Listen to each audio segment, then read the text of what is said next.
नमस्कार, आपलं स्वागत आहे. आयकॉन स्टील प्रस्तुत बिल्ड आयकॉन या उपक्रमामध्ये. आज आम्ही आलोत कवठे महांकाळ सांगली इथं आणि माझ्यासोबत आहेत यंग इंजिनियर संदीप पाटील, जे गव्हर्नमेंटच्या प्रोजेक्ट्सवर म्हणजे अर्थात शासकीय संस्थांमार्फत जे प्रकल्प चालवले जातात त्या प्रकल्पांवर ते काम करतात आणि ज्या सरकारी योजना सामान्यांपर्यंत पोहोचवण्याचं काम असे तरुण इंजिनियर्स करतात, तेव्हा ते देश उभारणीला एक प्रकारे मदत करत असतात. त्यामुळे त्यांच्या आजवरच्या या प्रवासाबद्दल, अनुभवाबद्दल आपण बिल्ड आयकॉन या प्लॅटफॉर्मवर त्यांच्याशी गप्पा मारणार आहोत. सगळ्यात आधी मला विचारायचं ते म्हणजे तुमचा शैक्षणिक प्रवास कसा होता? म्हणजे तुमची शाळा कुठली होती? कॉलेज कुठलं होतं? सिव्हिल इंजिनिअरिंग हे फील्ड निवडण्यामागची प्रेरणा कुणाची होती? आणि हा सगळा एकंदर शैक्षणिक प्रवास कसा होता? काय सांगाल? माझी सुरुवात माझं मूळ गाव म्हैसाळे आहे. म्हैसाळे या ठिकाणी माझं 1ली ते 4थी प्राथमिक शाळेतच झालं. परत त्यानंतर माझं 5वी ते 10वी हे कर्मवीर महाविद्यालय म्हैसाळे या ठिकाणीच झालं आहे. आणि त्यानंतर माझं मग 11वी-12वी हे जे आहे मी माझं मिरज महाविद्यालय मिरज येथे पूर्ण केले आहे. त्यानंतर नंतर मग मी डिप्लोमाचा प्रवास सुरू केला. डिप्लोमा नंतर मी लट्टे एज्युकेशन सांगली या ठिकाणी माझं डिप्लोमा पूर्ण झाले आहे. त्यानंतर मी पुन्हा डिग्रीसाठी पद्मभूषण वसंतदादा पाटील महाविद्यालय बुधगाव येथे मी माझी डिग्री पूर्ण केली आहे. त्यानंतर माझे सिव्हिल इंजिनिअरचा प्रवास, मग त्यानंतर मी पासआउट झाल्यानंतर माझी 2019ला माझं पासआउट झालं आहे.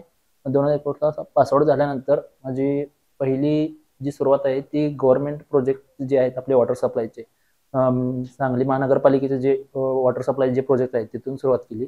त्यानंतर गव्हर्नमेंटचा जो 2021च्या आसपास 2021च्या आसपास जल जीवन मिशन वॉटर सप्लाय प्रोजेक्ट सुरू झाला. हर घर जल या हॅशटॅगने तो प्रोजेक्ट सुरू झाला आहे.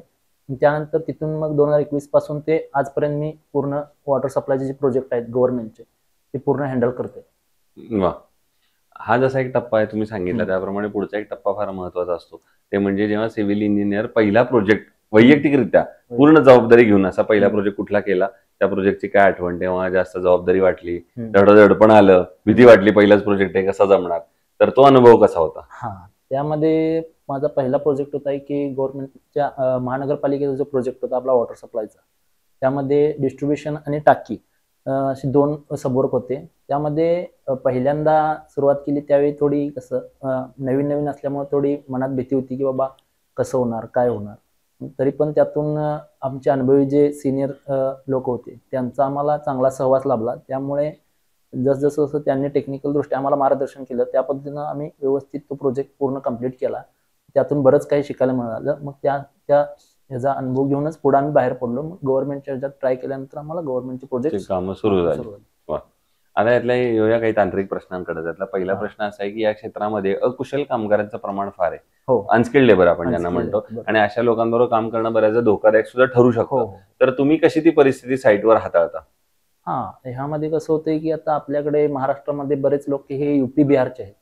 मग त्यांना कसं थोडं बरंच समजून व्यवस्थित सांगावं लागतं. त्यामध्ये त्यांचं थोडं तसं राहणीमान म्हणा किंवा बाकी त्यांच्या ह्याच्यामध्ये म्हणजे त्यांचं थोडं ड्रिंकिंगचं प्रमाण जास्त आहे यामध्ये. मग ते साईटवरती थोडं हँडल करताना त्यांना व्यवस्थित ते आहेत का नाही पहिल्यांदा हे करूनच त्यांना साईटवर अलाउड केलं जातं. त्यानंतर बरेच स्किल्ड लेबर होते. त्यामध्ये कसं होतं सगळेच स्किल्ड नसतात, बरेच अनस्किल्ड लेबर असतात. त्यात एखादाच कोणतरी स्किल्ड लेबर असतो, त्याला पूर्ण गोष्ट समजावून सांगूनच त्यांना त्यांचं मार्गदर्शन त्यांच्या खालच्या लोकांना करावं लागतं. बरोबर. दुसरं, आता तुम्ही गव्हर्नमेंटमध्ये अनेक प्रोजेक्ट केले जलजीवन मिशन सारखे, तर ते कुठल्या कुठल्या स्वरूपाचे होते? यामध्ये कसं आहे जलजीवन मिशन वॉटर सप्लाय प्रोजेक्टमध्ये आपल्या कवठे महांकाळ तालुका कसं थोडा दुष्काळी भाग आहे. त्यामध्ये सोर्स त्यामध्ये विहीर पकडला जातोय. इथं कसं नदी वगैरे काही अवेलेबल नाही आहे. आपले सांगली कोल्हापूर जर धरला तर तिथे आपल्याला नदी वगैरे अवेलेबल आहे. त्यामुळे त्यामध्ये कसं जॅकवेल वगैरे आपण कन्सिडर करून जातोय. कवठे महांकाळमध्ये कसं विहीर हा सोर्स असल्यामुळे आणि तलाव, फ्लोटिंग पंप आणि डायरेक्ट विहिरीत पंप असे 2च यामध्ये हे होते. त्यातून डायरेक्ट आपण डब्ल्यूटीपी ते ESR टू डिस्ट्रीब्युशन वितरण व्यवस्था आणि डायरेक्ट नळापर्यंत पाणी हर घर जलवर काम केलं. बरं, आता यातला पुढचा जो प्रश्न आहे तो या सगळ्यापेक्षा वेगळा आहे. तो म्हणजे एक इंजिनियर म्हणून तुम्हाला जर असं विचारलं की सांगली जिल्ह्याच्या विकासाचं विजन तुमचं काय आहे, की म्हणजे पुढच्या 10-15 वर्षात जर सांगलीचा सर्वांगीण विकास करायचा असेल तर कुठल्या क्षेत्रावर जास्त काम करावं लागेल असं तुम्हाला वाटतं? आता यामध्ये जर विचार करायचा झाला तर सॉलिड आणि लिक्विड वेस्ट मॅनेजमेंटवरती जास्त आपल्याला जोर द्यावा लागेल. कारण बरेच आता कसं झालंय, आपण घरापर्यंत पाणी तर पोहोचवलं, खरं आता पाण्याचा आता विल्हेवाट कशा पद्धतीने लावायला पाहिजे हे महत्वाचा आता पुढचा हा प्रोजेक्ट असणार आहे, की सॉलिड आणि लिक्विड वेस्ट मॅनेजमेंटवरती सगळ्यात जास्त आपल्याला भर द्यावा लागेल. बरोबर, हे ते महत्वाचं आहे. पण मग शासनानं काय पावलं उचलली पाहिजेत? तुम्ही जसं फार महत्वाचं हे म्हणलात, घनकचरा व्यवस्थापन वगैरे, तर त्याच्यावर शासनानं काय पावलं उचलली पाहिजेत असं तुम्हाला वाटतं? आता काय आहे, बरेच प्रोजेक्ट पण चालतात, खरं ते इम्प्लिमेंट होतात, खरं ते मूळ बॉटम लेवलला इम्प्लिमेंट होत नाहीत. जसं बघायला गेलं तर नुसतं आपण एस्टिमेट करून देतोय, खरं काम पण होतंय त्याच्यावर. खरं मुळात गाव भागात जर जाऊन बघितलं किंवा सिटी लेवलला जर जाऊन बघितलं तर लोक त्यामध्ये घंटागाडीमध्ये कचरा वगैरे काहीच टाकत नाही आहेत. नुसता ते नावालाच घंटागाडी आल्या किंवा ते उगाच नुसता वाजवून जात्या, लोक त्यामध्ये कचराच टाकत नाही. बरोबर, ही समस्या. दुसरा आतापर्यंत काम केलेल्या प्रोजेक्ट पैकी एखादा असा प्रोजेक्ट आहे का की जेव्हा जो करताना काहीतरी अडचणी आल्या, समस्या आल्या आणि त्या आव्हानावर तुम्ही कशी मात केलीत, असा एखादा प्रसंग? ह्यामध्ये आता कसं झालं की आमचा शिरडोनचाच हा प्रोजेक्ट होता WTPचा. त्यामध्ये बरीच अडचणी आल्या की आम्ही कसं त्यावेळी नवीन नवीन होतो, त्यामुळे WTPचा प्रोजेक्ट म्हणजे की 1 MLD आमची WTP होती, त्यामध्ये बरेच अनस्किल्ड लेबर होते. मग कसं झालं, आमच्यासाठी पण हा नवीन टास्क होता, परंतु स्टील डिझाईन वगैरे हे सगळ्या नवीन गोष्टी थोड्या कॉम्प्लिकेटेड होत्या डिझाईन वगैरे. तरी पण आम्ही आमच्या वरच्या लोकांचं मार्गदर्शन घेऊन, डेप्युटी इंजिनियर सरांचं वगैरे मार्गदर्शन घेऊन व्यवस्थित पहिला आम्ही समजून घेतलं. मग आम्ही समजून घेतल्यानंतर समोरच्या व्यक्तींना, जी काही स्किल्ड लेबर आहेत साईटवरती, त्यांना व्यवस्थित समजून सांगितलं. मग त्या लोकांनी त्या खालच्या लोकांना मार्गदर्शन केलं. आम्ही जर डायरेक्ट खालच्या लोकांना मार्गदर्शन करालो तर ते त्यांना ते समजत नाही. बरोबर. ठीक आहे. दुसरं, कन्स्ट्रक्शन मध्ये जेव्हा स्टील निवडायची वेळ येते तेव्हा तुम्ही काय पॅरामीटर्स बघता आणि मग ठरवता की हे स्टील वापरलं पाहिजे आपण? स्टील मध्ये जर बघितलं तर साधारण स्टीलची जी टेन्साईल स्ट्रेंथ आहे ती मेन हे करते. स्टीलची जी टेन्साईल स्ट्रेंथ आहे आपली ती मेन इफेक्ट करते, आणि करोजिव्ह, या दोन गोष्टी लय महत्वाच्या आहेत स्टीलमध्ये. टेन्साईल स्ट्रेंथ जर चांगली असेल स्टीलची तर no defect, no sorting, tensile strength main steel, आणि टेन्साईल स्ट्रेंथ ही मेन पॉइंट आहे. दुसरा, आयकॉन स्टील तुम्ही कुठल्या प्रोजेक्टवर आजपर्यंत वापरलंय का, आणि तुमचा अनुभव कसा आहे प्रॉडक्ट म्हणून पण आणि सर्व्हिस म्हणून पण?